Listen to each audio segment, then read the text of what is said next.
ప్రభుత్వానికి 20 రోజుల ముందే మేము నిరాహార దీక్షలకు వెళ్తున్నాం. మా న్యాయమైన సమస్యలపైన అనేక పర్యాయాలు మేము మెమరాండాలు ఇచ్చి మంత్రి గారితో కూడా చర్చించి మీరు సమస్యలు తీర్చకపోతే మేము 23వ తేదీ నిరాహార దీక్షలకు వెళ్తామనేసి ముందస్తుగా తెలిపి ఆ తర్వాత ప్రభుత్వ పనులకు ఇబ్బంది లేకుండా సామరస్యంగా మేము శాంతియుతంగా నిరాహార దీక్షలు చేసుకుంటూ చలో విజయవాడ కార్యక్రమాన్ని 2వ తేదీ మేము నిర్వహించాము.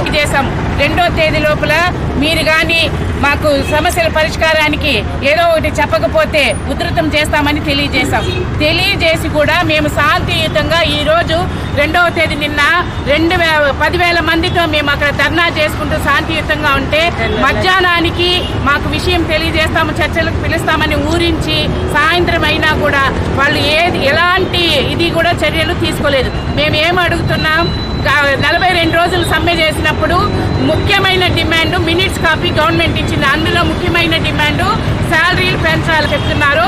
గ్రాడ్యుయేటీకి రిటైర్మెంట్ తేడా తెలియని మా మంత్రి గారు మాట్లాడటం చాలా బాధాకరంగా ఉంది.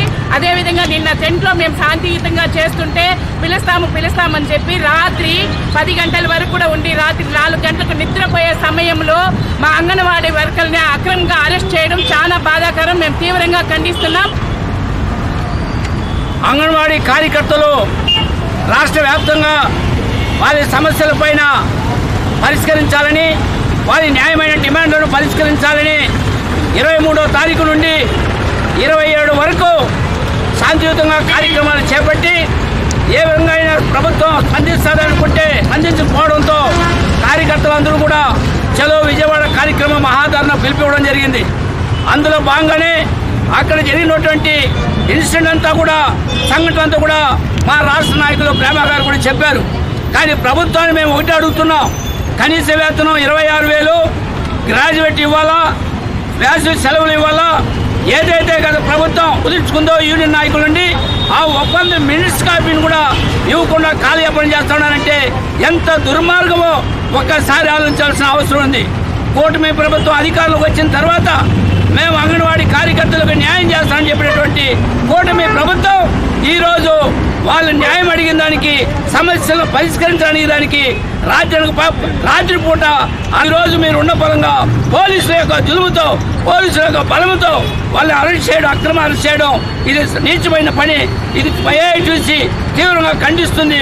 భవిష్యత్తులో లాంటి సంఘటన జరగకుండా వెంటనే రాష్ట్ర హైకోర్టును పిలిచి సమస్యని న్యాయమైన డిమాండ్లు పరిష్కరించాలని డిమాండ్ చేస్తున్నాం.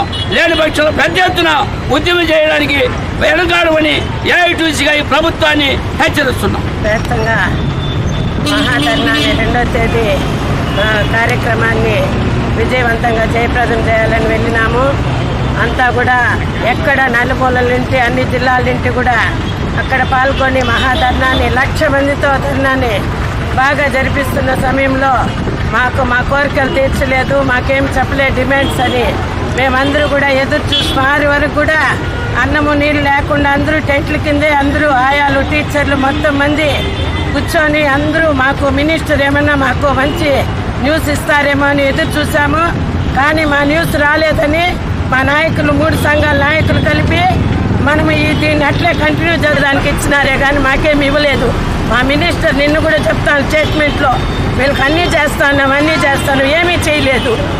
అట్లాంటప్పుడు మాకు 26,000 లేకపోతే మేము ఎట్లా బతకాలి, ఫ్యామిలీని ఎట్లా గడుపుకోవాలా? కనీసం ఇప్పుడు ధరలు ఏమంటే ఏది కానీ ధరలకు అనుగుణంగా మాకు జీతాలు ఇవ్వాలని మేమంతా ఎక్కువ పోరాడాము. దీంట్లో అక్రమ అరెస్టుల వల్ల మేము మళ్ళీ ఈరోజు నిరసనలు తెలిపి మళ్ళీ ఈ ధర్నాన్ని మాకు 8వ తేదీ లోపల మహిళా దినోత్సవం ప్రకటిస్తాం. రోజు కానీ చెప్పలేదంటే మేము మళ్ళీ ముందు చేసినట్లుగా 42 రోజులు ధర్నా చేసి మళ్ళీ ఆ ప్రభుత్వాన్ని గద్దె దించే వరకు వదలమని ఈ సభాముఖంగా హెచ్చరిస్తున్నాం.